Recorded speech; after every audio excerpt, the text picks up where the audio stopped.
वेदों तथा श्रीमद् भगवद गीता के ज्ञान को सरल रूप में प्राणी मात्र तक पहुंचाने के प्रयास में लगे हमारे चैनल सनातन धर्म ज्ञान गंगा में आप सभी का स्वागत है। मेरे प्यारे कृष्ण भक्तों, आप सभी को जय श्री कृष्णा। मेरे प्यारे कृष्ण भक्तों, सनातन धर्म ज्ञान गंगा चैनल के आज के वीडियो में हम लोग श्रीमद् भगवद गीता से अध्याय 9 के श्लोक 31 को भगवान श्री कृष्ण जी की कृपा से सरल रूप में सुनने और समझने का प्रयास करते हैं। जय श्री कृष्णा। क्षिप्रं भवति धर्मात्मा स्वच्छान्तिं निगच्छति कौन्तेय प्रतिजानीहि न मे भक्तः प्रणश्यति।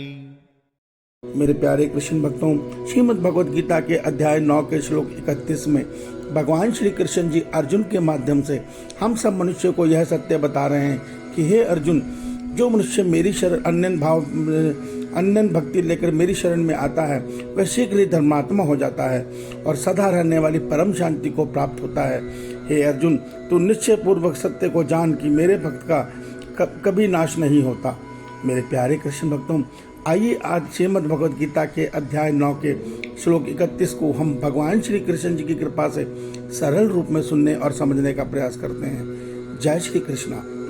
प्यारे कृष्ण भक्तों, श्रीमद् भगवद गीता के अध्याय 9 के श्लोक 30 में भगवान श्री कृष्ण जी ने अर्जुन के माध्यम से हम सब मनुष्यों को बताया था कि संसार का सबसे पापी मनुष्य भी अर्थात सबसे दुराचारी मनुष्य भी यदि अन्य भक्ति लेकर भगवान की शरण में आ जाता है तो भगवान कहते हैं वो मेरी कृपा से वो दुराचारी नहीं रहता, मेरी कृपा से वो धर्मात्मा बन जाता है।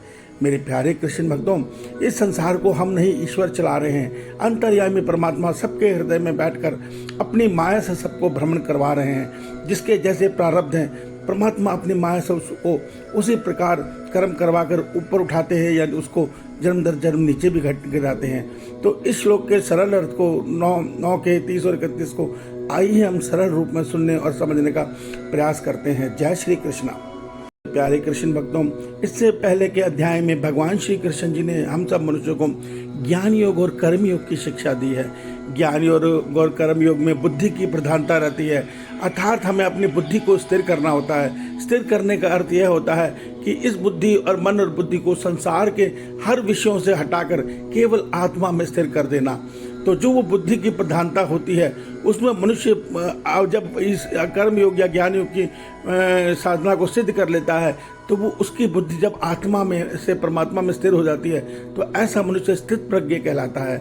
मगर इसके विपरीत आज के श्लोक में भगवान भक्ति योग के विषय में बता रहे हैं। भगवान कहते हैं जब एक दुनिया के सबसे पापी मनुष्य भी मन में ये निश्चय कर लेता है कि ये संसार में सब कुछ मेरे ईश्वर का है, मैं तो जन्म मरण चक्र में भटक रहा हूँ, इस निश्चय को कर कर वो सब कुछ मेरे अर्पण हो जाता है। अर्थात वो अपनी बुद्धि को मेरे श्री चरणों में अर्पण कर देता है।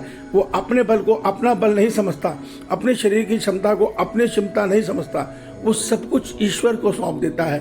अर्थात उसका हर कर्म, हर सोच, हर इच्छा केवल एक होती है कि प्रभु मेरे हैं, मैं प्रभु का हूँ और मुझे प्रभु को पाना है। इसी को कहते हैं अन्य भक्ति। जैसे मीरा माँ का हर कर्म परमात्मा को पाने के लिए था, जैसे सूरदास जी का हर कर्म परमात्मा को पाने के लिए था, ठीक इसी प्रकार कोई अति दुराचारी मनुष्य भी परमात्मा की शरण लेकर सब कुछ वही है ये मानकर हर कर्म ईश्वर को पाने के प्रयास में करता है। अर्थात वो इस शरीर के बल को, बुद्धि को, इस शरीर की क्षमता को अपनी नहीं ईश्वर की क्षमता समझता है।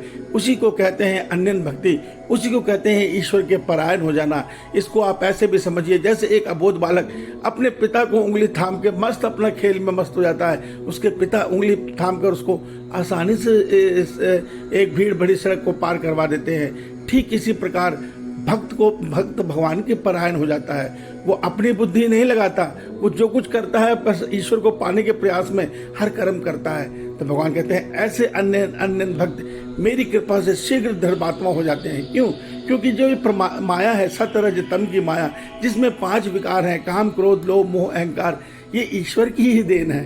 जब हम मनुष्य ईश्वर की ही शरण में हो गए तो परमात्मा अपनी माया को उस मनुष्य से अलग कर लेते हैं और उस मनुष्य को अपनी कृपा से शीघ्र ही धर्मात्मा बना देते हैं। भगवान कह रहे हैं ऐसे मनुष्य को मेरी कृपा से तत्काल परम शांति प्राप्त होती है और ये सत्य समझ ले अर्जुन, उस भक्त की ये भक्ति कभी नष्ट नहीं होती। फिर वो जन्म दर जन्म आगे बढ़ते हुए वो मनुष्य एक जन्म में मुझ ईश्वर को आसानी से पा लेता है। इसके बारे में भगवान ने हमें श्रीमद् भगवद गीता के अध्याय 6 के श्लोक 34 से लेकर 40 तक में बड़े विस्तार से बताया है कि किस प्रकार मेरा भक्त जन्म दर जन्म मेरी कृपा से जन्म लेता है। जहां मैं चाहता हूं वहां जन्म लेता है और वहां से शीघ्र ही कर्म करता हुआ, अच्छे कर्म करता हुआ मुझ परमात्मा को पा लेता है।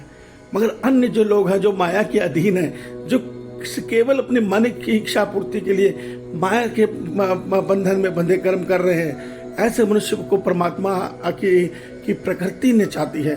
उनको कहाँ जन्म मिलना है, कैसा जन्म मिलना है, वो कर्म विधान तय होता है उनका। वहाँ ईश्वर हस्तक्षेप नहीं करते बिल्कुल भी। ईश्वर केवल अपने पुत्र के लिए अर्थात अपने भक्त के लिए हस्तक्षेप करते हैं। जब वो देखते हैं कि अब ये संसार को मेरी सारे प्रलोभन भरी माया को छोड़कर मेरी शरण में आ गया है, ये मुझे प्राप्त करना चाहता है, वो अंतर्यामी बनकर सब देख रहे हैं, समझ रहे हैं, तब वो हमारे लिए मुक्ति का द्वार खोलते हैं। वो तीनों गुणों से मुक्त करके भक्त को परम शांति प्रदान करते हैं और कुछ ही जन्मों में उसका मोक्ष निर्धारित कर देते हैं। और मेरे प्यारे भक्तों, इतना ही नहीं, अगर कोई भक्त भगवान से मोक्ष नहीं, उनका प्रेम चाहता है सगुण स्वरूप का, तो ऐसे भक्त के लिए भगवान ने व्यवस्था की है। जब भगवान श्री राम बन के आते हैं, जब ईश्वर श्री कृष्ण जी बन के आते हैं, तो ऐसे भक्त भी उनके जन्म काल में जन्म लेकर उनके सगुण स्वरूप के प्रेम भरी भक्ति का आनंद उठाते हैं। मीरा माँ बनकर, गोपी बनकर, राधा बनकर, केवट बनकर और भरत बनकर, इस प्रकार से प्रभु के साथ रहकर उनकी भक्ति करते हुए, उनकी सेवा करते हुए आनंद में जीवन जीते हैं और उनके साथ वापस परम धाम को चले जाते हैं। ये अटल सत्य है, ये परमात्मा की विधि का विधान है, ये भगवान ने स्वयं हमें श्रीमद् भगवद गीता में बताया है।